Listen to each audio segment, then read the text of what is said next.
Sesiapa yang mati belum sampai hukum Allah, belum sampai hukum Allah kepadanya, masih boleh dihidupkan kembali.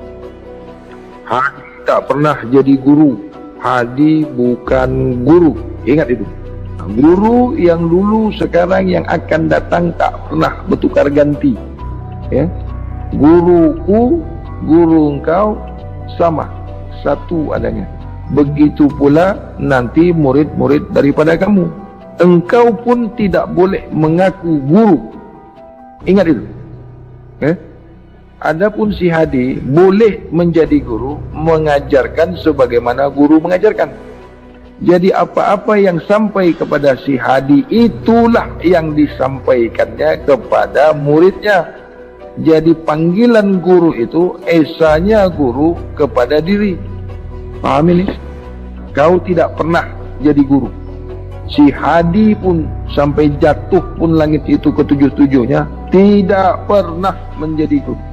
Guru yang dahulu, sekarang, sampailah ke hadapan yang akan datang, tidak pernah bertukar ganti. Paham ini? Itu makanya banyak yang gugur, banyak yang jatuh, banyak yang lari dari bab kesucian, karena dia menganggap, meyakini si Hadi itulah gurunya. Salah. Bodoh itu. Karena tidak pernah mau belajar, tidak pernah mau mengetahui. Itu makanya banyak yang lari dari bab kesucian nih, banyak yang jatuh dari bab kesucian nih, banyak yang gugur. Dianggapnya, dikatakannya si Hadi itulah guru. Kan bodoh tuh. Guru Ahmad bin Allah, Muhammad Aminullah, itulah guru. Hadi bin Allah itu bukan guru. Hadi bin Allah itu esa ke guru, bukan guru yang esa kepadanya. Mana boleh. Itulah sampai masa, sampai berakhirnya masa, tidak pernah bertukar ganti, tidak pernah dua, tetap satu. Dahulu, sekarang, dan yang akan datang. Itulah guru sebenar-benar guru.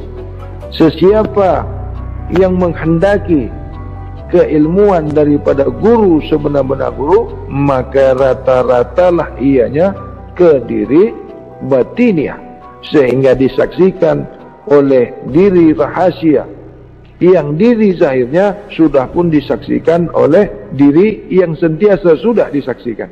Paham?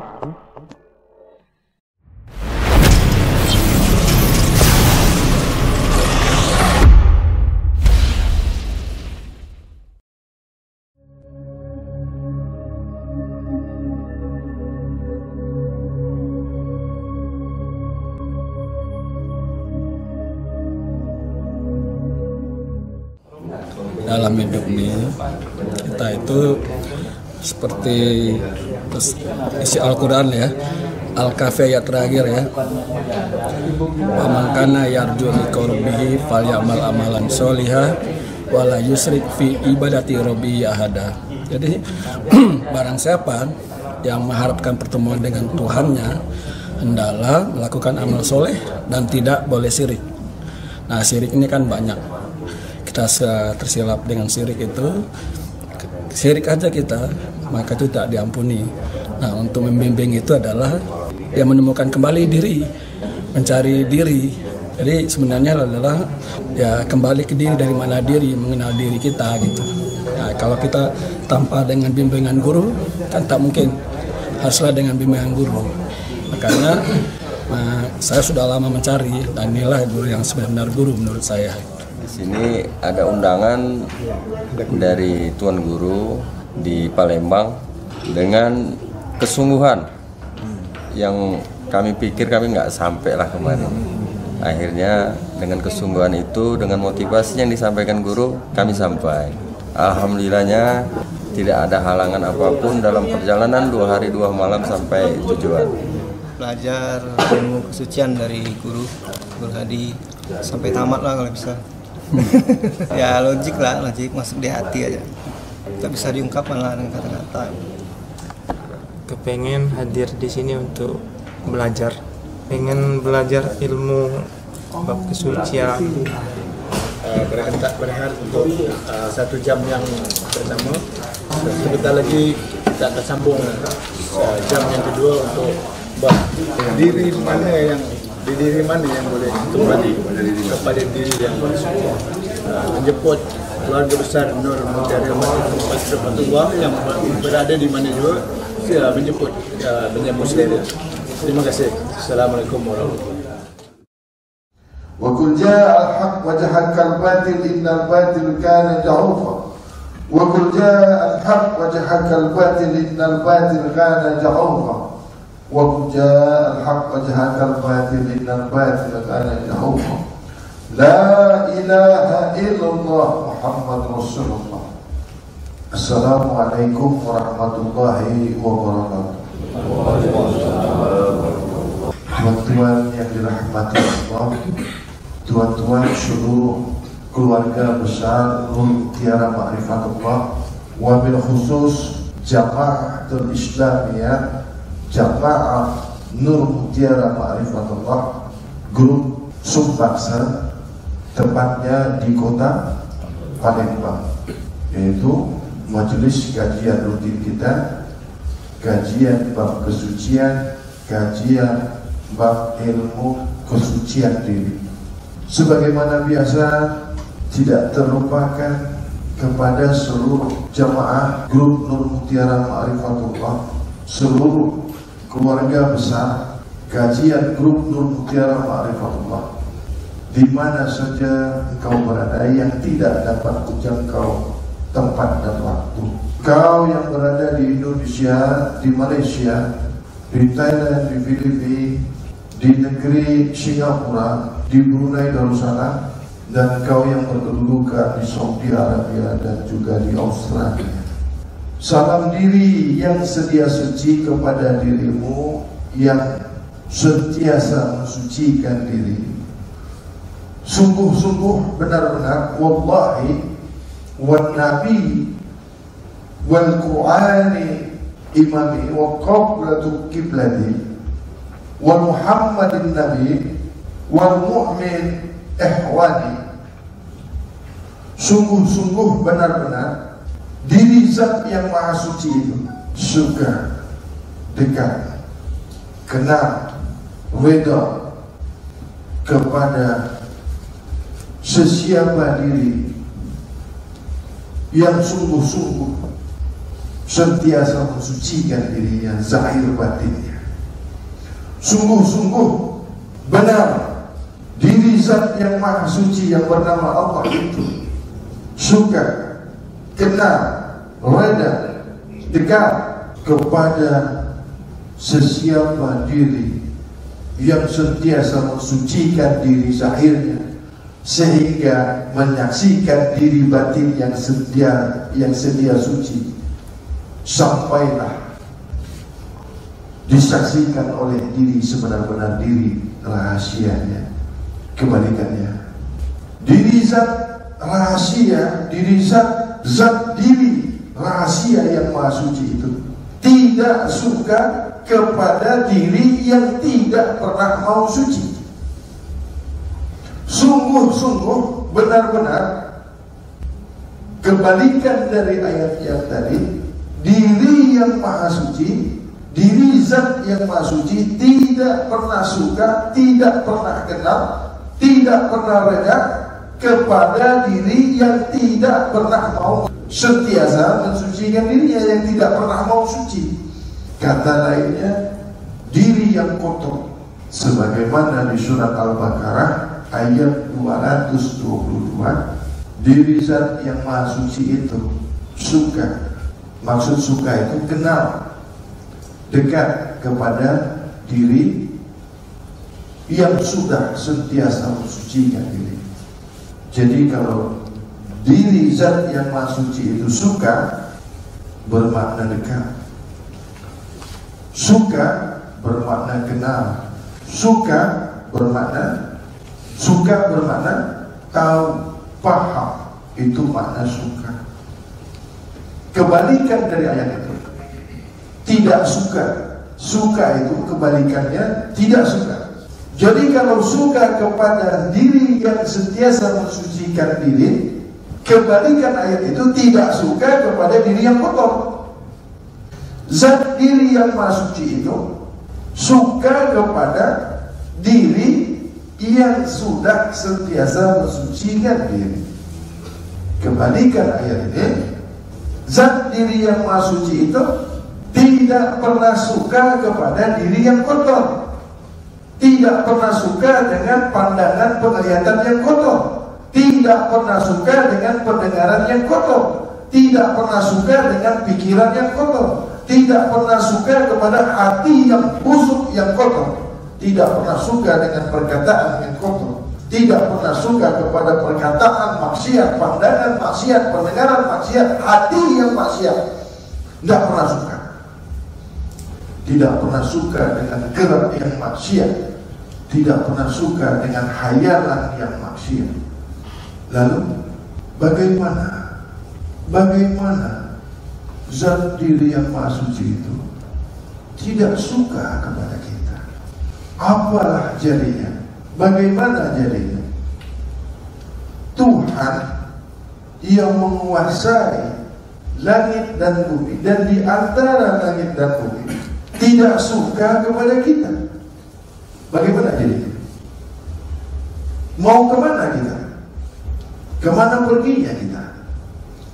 Bumi yang kita pijak milik Allah, tetapi Allah tidak suka kepada kita.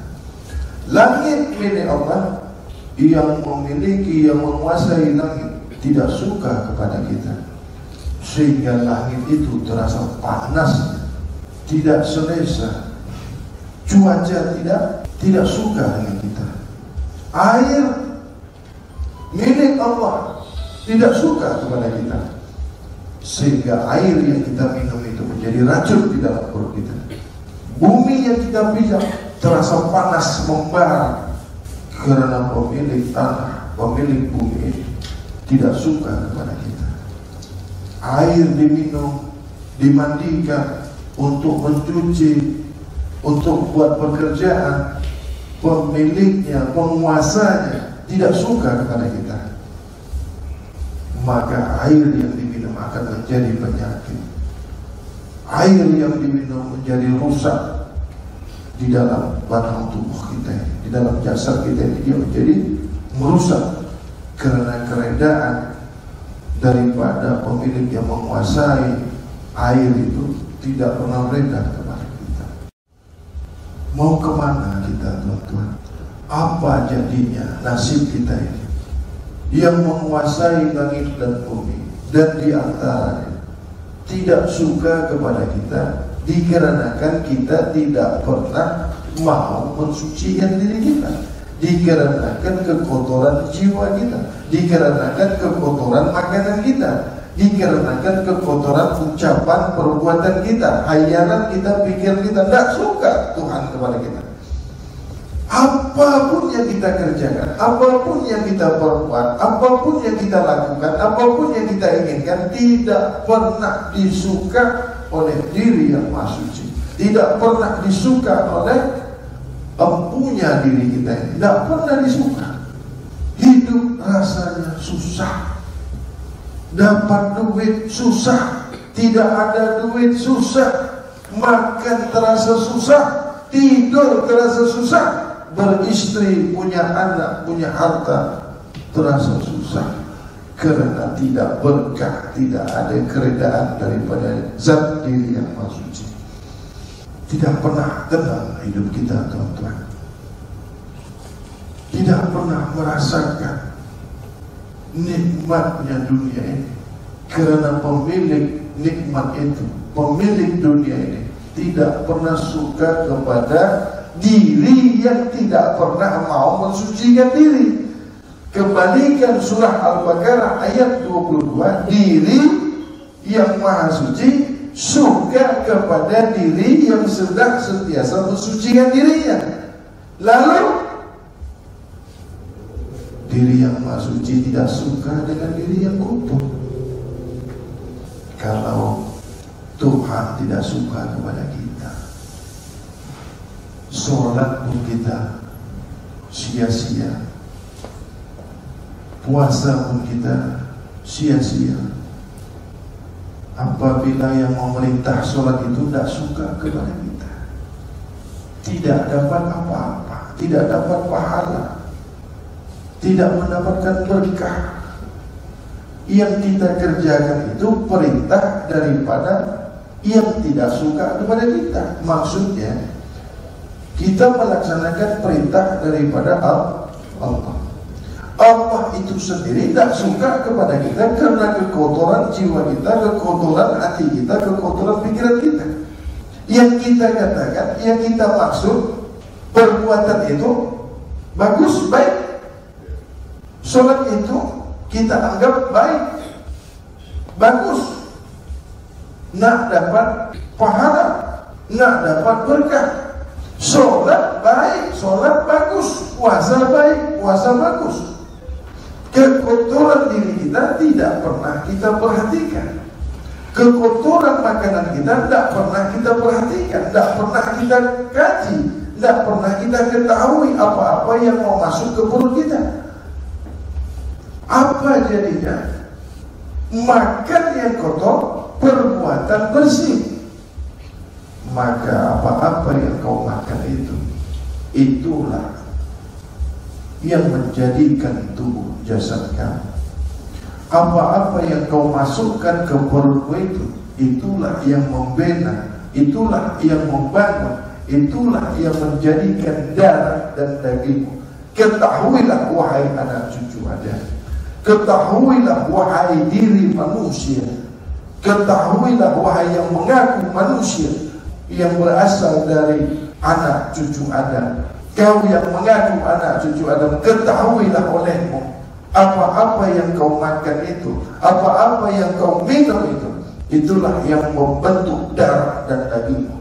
Baik yang kau makan, baiklah darah dan dagingmu.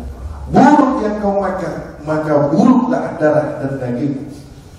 Yang membentuk sifatmu, yang membentuk af'al kamu, yang membentuk zat pada diri kamu dari apa-apa yang kau makan itu. Maka apa-apa yang kau makan minum itu, itulah yang terbina diri jasad jasmani kamu, tempatnya diri batin kamu itu bersemayam, tempatnya diri rahasia kamu itu di tempat diri batiniah kamu yang sedia suci itu.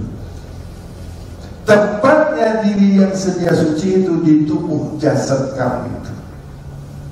Karena batiniah jasmaniah itu esa adanya. Jadi apabila kau tidak pernah mau sentiasa mensucikan diri jasmaniah, diri tubuh jasad lahiriah kamu itu tidak pernah mau kau sentiasa sucikan, atau tidak pernah sentiasa suci, tidak pernah mau kau mensucikan diri zahiriah, diri jasmaniah, diri syariat kamu itu, tubuh kasar muhdasnya Adam itu tidak pernah kau bersihkan. Apa yang esa kepada diri yang kotor?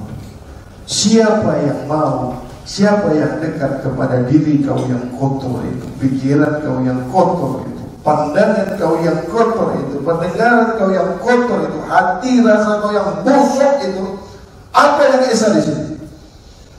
Apa yang dekat kepada dirimu apabila dirimu itu kotor, busuk itu, apa yang dekat? Tidak ada. Maukah diri yang sedia suci itu esa kepada dirimu yang kotor itu? Maukah diri yang sedia suci itu dekat kepada dirimu yang suka makan yang kotor itu? Yang kau bentuk diri jasmaniah kamu itu dari barang yang kotor, dari barang yang haram, sehingga melahirkan pandangan, penglihatan yang haram juga, yang maksiat juga, pendengaran yang maksiat apabila kau suka makan yang kotor, apabila kau suka makan yang haram itu. Maka seluruh tubuhmu jahat, seluruh tubuhmu busuk, darahmu busuk, darahmu kotor, mengalir di otakmu itu pikiran kotor, mengalir sampai masuk di saraf-saraf di matamu itu, makanya mata kamu itu cenderung berbuat maksiat. cenderung memandang yang maksiat, zahirlah perbuatan yang maksiat itu pada diri anak cucu Anda. Kau adalah apa yang kau makan itu. Diri kau itu adalah apa yang kau makan itu. Baik buruknya yang kau makan itu, baik buruknya diri, ketahuilah zat diri yang maha suci zahir pada diri rahasia Muhammad. Diri rahasia Muhammad zahir nyata pada diri rahasia Adam. Diri rahasia Adam zahir nyata pada diri batin Adam itu sendiri, yaitu diri yang sedia suci, dipanggil diri hakikat Adam. Diri yang sedia suci Adam itu, hakikat diri Adam itu nyata esa kepada diri zahir tubuh jasad jasmani Adam itu, dipanggil insan kamil mu'amin khalifatullah namanya. Inilah diri yang dikehendaki, diri yang maha suci. Inilah diri yang boleh kembali kepada diri yang maha suci. Kau tidak boleh kembali kepada empunya dirimu, melainkan dikembalikan oleh empunya dirimu kembali. Kau tidak boleh mengembalikan amanah kepada empunya amanah kembali, melainkan empunya amanah mengembalikan amanahnya kepada diri empunya amanah kembali. Kau tidak boleh hidup, melainkan empunya hidup menghidupkan dirimu sehingga kau kembali kepada yang empunya hidup. Kau tidak boleh melihat, melainkan empunya penglihatan itu mengembalikan penglihatan kamu itu kembali kepada empunya penglihatan itu kembali. Kau tidak boleh bergerak, melainkan empunya gerak itu mengembalikan gerak kepada empunya gerak itu kembali. Ini yang dipanggil inna lillahi ilaihi raji'un, tahap peringkat rahimullah. Maka sesiapa yang menghendaki kembali kepada diri maha suci, hendaklah kau sentiasa mensucikan diri zahir, sentiasa kau membersihkan apa-apa yang kau makan, suci pikiran, hayalan, perbuatan, penglihatan, pendengaran. Maka lahirlah diri yang sedia suci, wujudlah diri yang sedia suci, nyatalah diri yang sedia suci pada jasmani kamu itu, sehingga bercahayalah dirimu, sehingga bercahaya wajah, bercahaya pikiran, bercahaya perkataan, bercahaya pandangan, bercahaya pendengaran, bercahaya hatimu rasa. Barulah terbuka pintu kasaf kemana.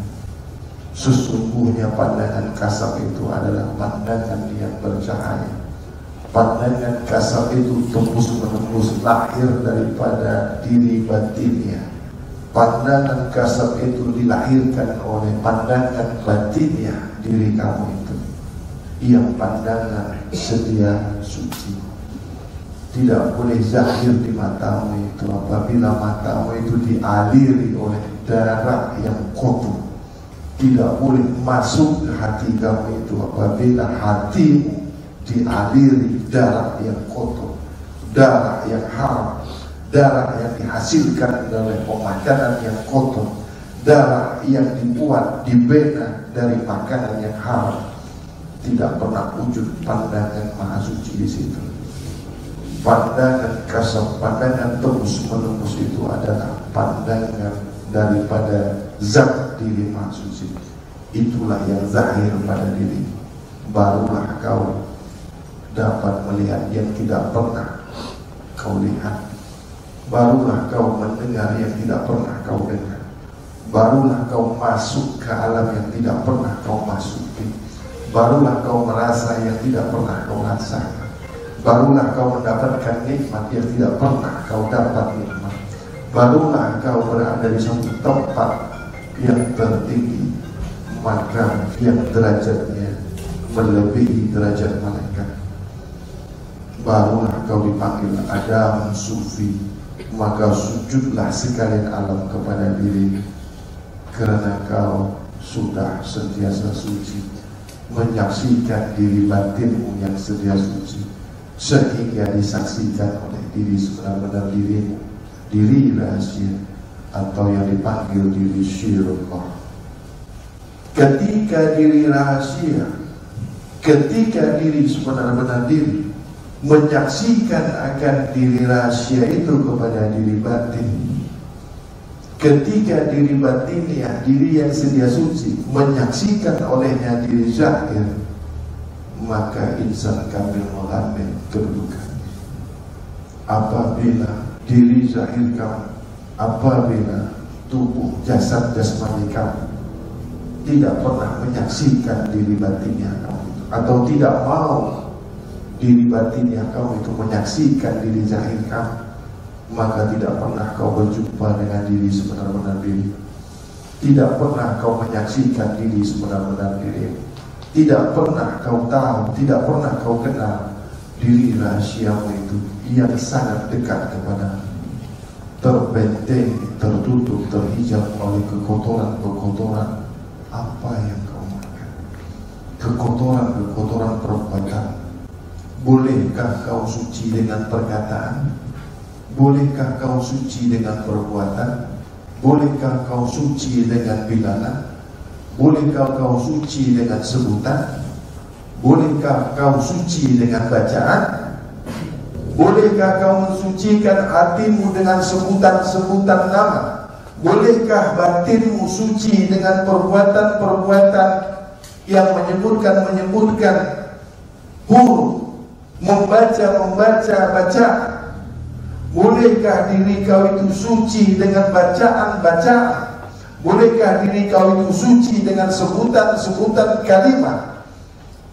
Yang mulut kau itu tidak pernah suci, yang kau sebutkan itu kalimat suci, yang kau baca itu kalimat suci, tapi mulutmu tidak pernah suci, makananmu tidak pernah suci. Bolehkah kau baca kitab suci itu apabila dirimu tidak pernah suci? Sanggupkah kau menyebutkan ayat-ayat suci itu yang mulut kau itu tidak pernah suci? Bolehkah kau membaca kitab suci itu yang perut kau itu kotor, pikiran kau kotor, hatimu kotor, busuk? Sanggupkah kau membaca kitab suci itu?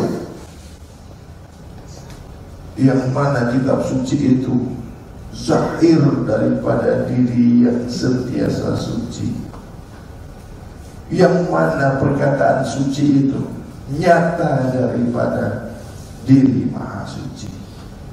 Sesungguhnya diri maha suci itu, maka suci pula perkataannya. Sesungguhnya diri maha suci itu, suci pula ilmunya. Sesungguhnya diri maha suci itu, suci pula kodratnya. Maka diri yang sentiasa sucilah yang mendapatkan hidayah daripada diri maha suci. Maka diri yang sentiasa sucilah yang zahir, zat diri maha suci itu. Maka diri yang sudah sentiasa suci mendapatkan rahmat dan hidayah daripada diri yang maha suci. Maka diri yang sudah sedia suci, diri yang sudah sentiasa suci mendapatkan rezeki daripada diri yang maha suci. Sebaliknya, diri yang kotor mendapatkan rezeki daripada yang kotor juga. Diri yang kotor, busuk mendapatkan ilmu dari yang kotor juga.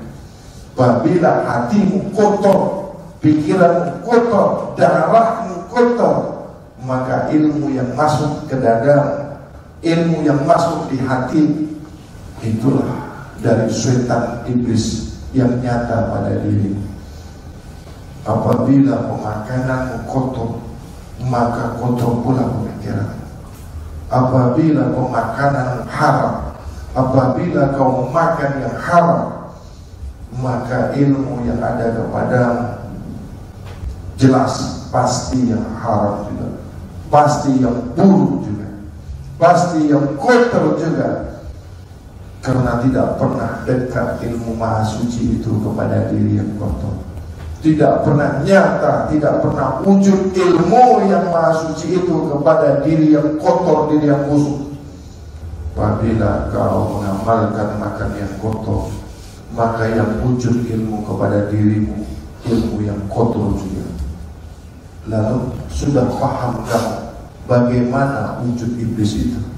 Kamu sudah paham wujud iblis itu, sudah paham. Iblis itu wujud kepada diri yang kotor. Setan itu nyata kepada pemikiran yang kotor. Iblis itu ada di hati kamu, yang hati kamu itu dihasilkan dari yang kotor. Nyata iblis itu, setan itu kepada dirimu kalau diri kamu ini tidak pernah sentiasa suci. Paham ini? Paham tak? Maka iblis itu berkata, pernahkah iblis itu berbuat salah kepada kamu? Justru nyata iblis itu pada perbuatan yang salah. Di balik iblis itu, iblis mengatakan perbandingan terbalik. Pernahkah kau melihat iblis? Itu perkataan iblis. Dia membela iblis, meragukan was-was kamu kepada pemahaman kamu tentang iblis. Iblis itu berkata, pernahkah iblis itu berbuat salah kepada kamu? Justru perbuatan salah itu nyatanya iblis. Perbuatan maksiat itu, itulah kenyataan iblis. Pandangan yang maksiat, itulah kenyataan pandangan itu iblis. Biar kamu tahu, biar kamu paham. Jadi kalau ada yang mengaku manusia, mengatakan kapan kamu, bila masa kamu diganggu iblis, digoda iblis, itu iblisnya, itu setannya. Paham ini? Kalau ada yang mengaku manusia, pernahkah kau diganggu setan? Pernahkah iblis bersalah kepada kamu? Yang berkata itulah iblisnya. Paham ini? Karena perbuatan maksiat itu, pandangan maksiat itu, itulah kenyataan pandangan iblis, pandangan setan. Paham?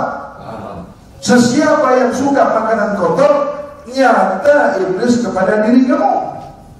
Sesungguhnya iblis itu suka makanan yang kotor, perbuatan yang kotor, pemikiran yang kotor, hati yang kotor. Itulah nyatanya setan iblis itu.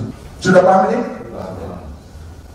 Itu makanya banyak pengkajian-pengkajian sekarang membelok-belokkan supaya tidak terungkap. Banyak pembela-pembela iblis, pembela iblis ditutupinya, dibelokkannya pemahaman-pemahaman tentang bagaimana kau mendeteksi dirimu sudah terkena rayuan, kesesatan-kesesatan, pembisikan-pembisikan iblis itu. Mudah sekali dia mengatakan, bila masa kau diganggu setan, bila masa setan pernah menipu kamu, penipu itulah nyatanya setan. Paham tak? Jadi apabila kau menipu, kau itu kenyataannya setan. Apabila kau mengadu domba orang, kau mengadu domba, itu nyatanya setan. Dibalik sama dia. Tahu dibalik? Apa katanya? Dia ngomong apa setan itu? Nggak pernah setan itu buat salah katanya. Nggak pernah setan itu mengganggu kau katanya. Itu yang ngomong itu setan. Paham tak? Karena setan itu nyata pada manusia yang kotor. Wujud setan itu ya ada pada manusia yang sentiasa berbuat maksiat. Itulah setan yang nyata. Makanya ada satu grup, ada satu pengajian sentiasa dia membela menyimpan perbuatan setan. Nggak pernah setan buat salah, nggak pernah iblis buat salah katanya. Paham nggak ini maksudnya? Mengelabui, ya, tahu mengelabui, menyimpan, itu pembela iblis, tahu pembela iblis. Dia tidak mau iblis itu disalahkan, karena perbuatan salah itu perbuatan salah itu perbuatan iblis. Siapa yang membela iblis itu? Ya kaum iblis, murid iblis, guru iblis. Biar kamu tahu bagaimana iblis itu menggoda kamu, bagaimana iblis itu bersemayam di diri kamu, bagaimana iblis itu boleh meracuni otak, bagaimana iblis itu boleh menutupi pandangan kasat kamu itu. Tahu pandangan kasat, pandangan yang bercahaya. Diajarkannya kau makan yang kotor, dibisikannya ke telingamu itu boleh bagaimana kau boleh memakan yang haram. Diajarkannya kau memakan yang halal dan yang haram.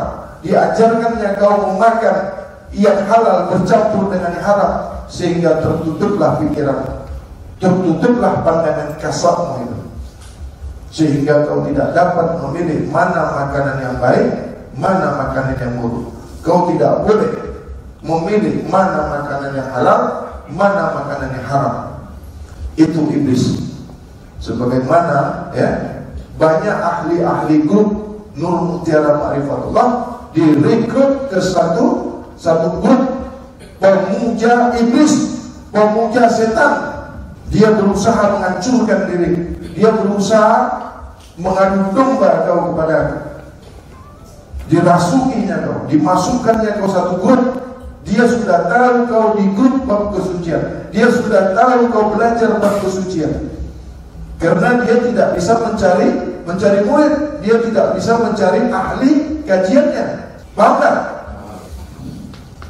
Pura-pura mau belajar, tahu pura-pura mau belajar, pura-pura bergabung. Dia mencuri data, dia mencuri nomor telepon kamu. Akhirnya ketahuan juga kan? Sudah lama dia jadi hantu, jadi virus di grup kita. Tapi Allah mengangkatnya, Allah menunjukkannya.